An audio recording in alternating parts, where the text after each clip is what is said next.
औचक निरीक्षण। आपको बता दें, हरियाणा विधानसभा अध्यक्ष व पंचकुला के विधायक ज्ञानचंद गुप्ता पहुंचे नगर निगम कार्यालय।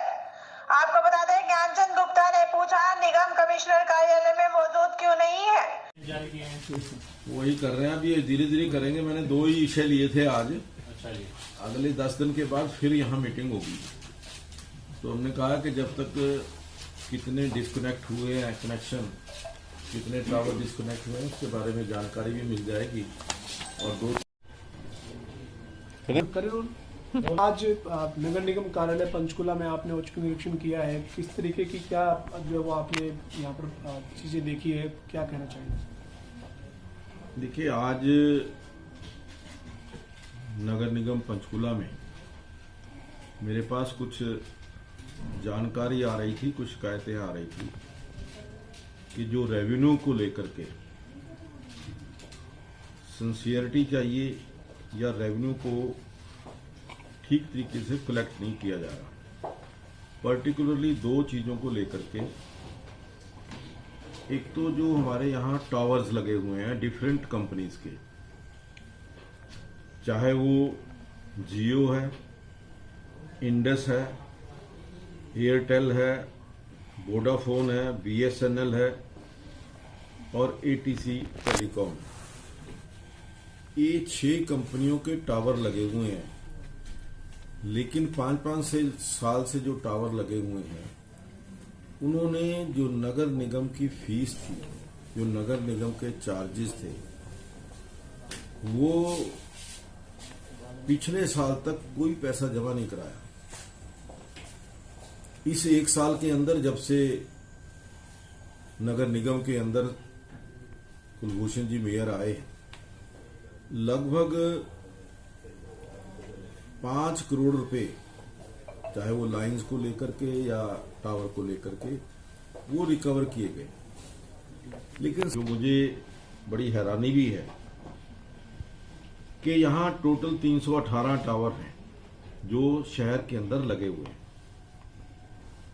और उस 318 में से 87 जो फाइल हैं टावर की, वो गायब है, वो ट्रेसेबल नहीं है।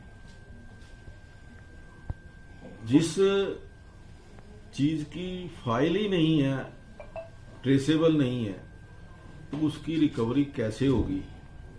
मैं आपको डिटेल बताता हूं कि जियो कंपनी की टोटल 82 टावर लगे हुए हैं, जिसमें से 21 फाइल अवेलेबल नहीं है। इंडस कंपनी के 68 टावर्स लगे हुए हैं, जिसमें 16 फाइल अवेलेबल नहीं है। एयरटेल के 42 हैं, जिसमें से 13 फाइल नहीं है।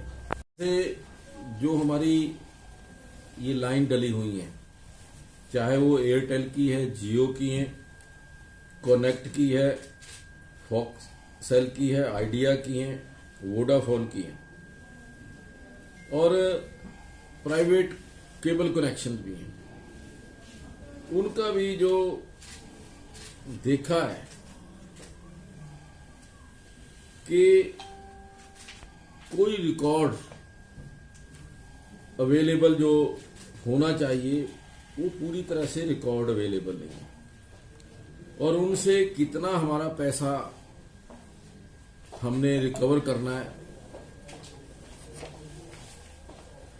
मैं समझता हूं कि एक कंपनी का रेंट एक सेक्टर का एवरेज 75 लाख रुपया बैठता है, और 30 सेक्टर हैं। तो ये जो मैं समझता हूं कि लाइंस के अंदर 2016 के बाद रिकवरी नहीं हुई, ये बड़ा एक गंभीर मामला है। और मैंने आदेश दिए हैं कि ये जो कंपनियां पैसा नहीं दे रही, रेवेन्यू नहीं दे रही, सालों साल से नहीं दे रही, इन कंपनियों के कनेक्शन तुरंत जो है विद इन 1 वीक डिस्कनेक्ट किए जाए।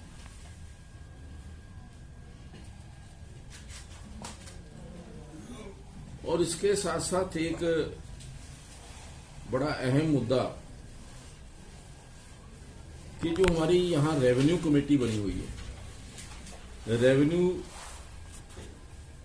रियलाइजेशन कमेटी बनी हुई है। उस कमेटी ने जांच में ये पाया कि किसी एक अधिकारी ने बिना उसकी अथॉरिटी के लगभग 1,65,00,000 रुपए की जो टावर को बिना कोई प्रोसेसिंग फीस जमा कराए, बिना कोई उसका रेंट लिए उसको परमिशन दी, और अभी तक भी उसमें से एक पैसा भी रियलाइज नहीं हुआ। और जो हुए हैं जिसमें से 18 फाइल ऑफिस के अंदर ट्रेसेबल नहीं है। बीएसएनएल के 20 यहां पर टावर लगे हुए हैं और 3 जो फाइल हैं वो अवेलेबल नहीं है। ऐसे ही एटीसी 61 जो हैं टावर लगे हुए हैं, लेकिन 16 फाइल अवेलेबल नहीं है। तो ये बहुत एक गंभीर विषय है कि सरकार का रेवेन्यू लॉस बहुत ज्यादा देखने को मिला है। अभी तक जो बैलेंस है एज पर कैलकुलेशन जो फाइलें अवेलेबल हैं, रिलायंस के पास 13 करोड़ रुपया बकाया है, एटीसी के पास 1.66 करोड़ रुपए है, इंडस के पास 76 लाख रुपए है, एयरटेल के पास 1,19,00,000 रुपए है, और बीएसएनएल का तो कोई पैसा जमा ही नहीं। तो इस प्रकार से लगभग 18 करोड़ रुपया जो अभी तक कैलकुलेट किया है टोटल, वो टावर्स का, वो यहां पर अभी बकाया है। कोई बड़े अधिकारियों की कोई संलिप्तता नजर आई है, या मतलब पूरा अभी इसको और ये ज्यादा है, इसमें मुझे लगता है कि देखिए कुछ ऐसे आदेश भी, और जब कंपनियों की फाइलें ही यहां पर नहीं, जी, जिनके द्वारा कनेक्शन किया गया वो फाइलें ही गायब हैं, तो निश्चित तौर पर कुछ ना कुछ अधिकारियों की संलिप्तता होगी, तभी ये फाइलें यहां पर अवेलेबल नहीं है। आपने बताया सर 18 करोड़ से ज्यादा की रिकवरी एक तरह से होनी है, और इसके अलावा जो लीज लाइन लगभग 100 करोड़ रुपए का जो रिकवरी है, जी, चाहे वो टावर्स हैं, चाहे हमारी ये लाइन्स हैं, जी, इसकी बकाया है। इसके लिए हमने कहा है कि सबको कैलकुलेट करके नोटिस दो, ग्राउंड के ऊपर मैपिंग करवाओ, और जो रिकवरी या जो पेमेंट नहीं करते, क्योंकि अभी तो फिलहाल ये फीस की बात है, इसके ऊपर इंटरेस्ट भी है। और एक जो मामला थोड़ा सा मुझे लगता है कि क्लैरिफिकेशन की जरूरत है, वो जीएसटी का है। 18% इसके ऊपर जीएसटी भी अभी लगना है, क्योंकि हर सर्विस के ऊपर जीएसटी लगता है, क्योंकि ये भी एक सर्विस है, तो सर्विस के ऊपर जीएसटी लगेगा। लेकिन ये जो इन्होंने कैलकुलेट किया है वो जीएसटी के बिना हुआ है। कोई अलग से ही किसी जो उसमें लगता है नंबर, जो डिस्पैच रजिस्टर, उस डिस्पैच रजिस्टर में नंबर भी नहीं है।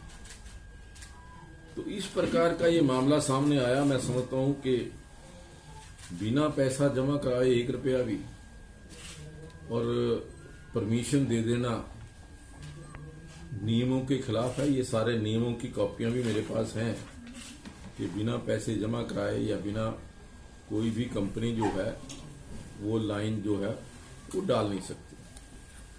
दूसरा एक विषय ये आया कि ये जो बड़ी बड़ी कंपनियां जहां जहां पर भी लाइनें डाल रहे हैं, लाइनें डालने के पश्चात वहां पर खड्डे सड़कों के ऊपर और या साइडों के ऊपर जहां जहां पर भी खड्डे डालते हैं उनके अंदर पूरी तरह से फिलिंग नहीं कर रही। तो मैंने अधिकारियों से कहा है कि ऐसी कंपनियों के खिलाफ तुरंत कार्रवाई की जाए और जो इनके चाहे वो टावर कनेक्शन है चाहे वो लाइंस के कनेक्शन है उनको डिस्कनेक्ट किया जाए और उनको डिस्कनेक्ट करने के बाद सील किया जाए ताकि कोई दोबारा अपने आप कनेक्शन जोड़ना पड़े। सर ये जो इतनी बड़ी 2016 के बाद अगर किसी सर्विस कंपनियों से अगर रिकवरी नहीं हो रही है तो जाहिर सी बात है कि निगम के बड़े अफसरों की लापरवाही कहेंगे इसे, या यूं कहेंगे बड़े अफसरों की मिली भगत के बिना तो इस तरह की चीज संभव ही नहीं है। नहीं, ये ऐसा हो सकता है, तो फिर उस मामले ऐसा में हो सकता है। देखिए, मैं अपनी तरफ से ये जो मैंने आज यहाँ पर देखा है, जी, एक रिपोर्ट बना करके जो यूएलबी के हमारे अधिकारी हैं, उच्च अधिकारी हैं, उनके पास भेजूंगा, और जो हमारे मंत्री हैं कमल गुप्ता जी, उनके पास भी ये रिपोर्ट जाएगी ताकि उचित कार्रवाई हो सके। मामला का निगम कार्यालय की आर्थिक स्थिति क्या है, मतलब कितना इसका? देखिए, अब कुछ आर्थिक स्थिति यूं कह लीजिए कि एक साल के अंदर कुछ इम्प्रूव हुई है। जी, जब से कुलभूषण जी ने इस ओर ध्यान देना शुरू किया है, रिकवरी भी हुई है।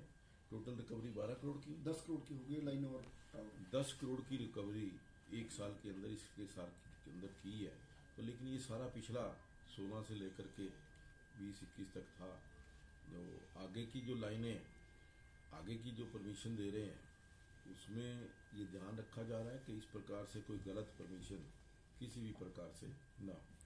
नहीं सर, इसके फाइनेंशियली मतलब पर निगम की फाइनेंशियल स्थिति क्या है इस कॉर्पोरेशन की, इस वक्त किस तो तरह की? फाइनेंशियल स्थिति तो ठीक है, कोई ऐसी ये नहीं है कि क्रंच है कोई। फाइनेंस की दृष्टि से जो नगर निगम है वो अपने आप को आत्मनिर्भर करने का प्रयास कर रहा है। उसके लिए हमने, चाहे वो पार्किंग है, कार पार्किंग है, या जहां पर भी रेवेन्यू जनरेट कर सकते हैं, हमने वो प्रयास किया।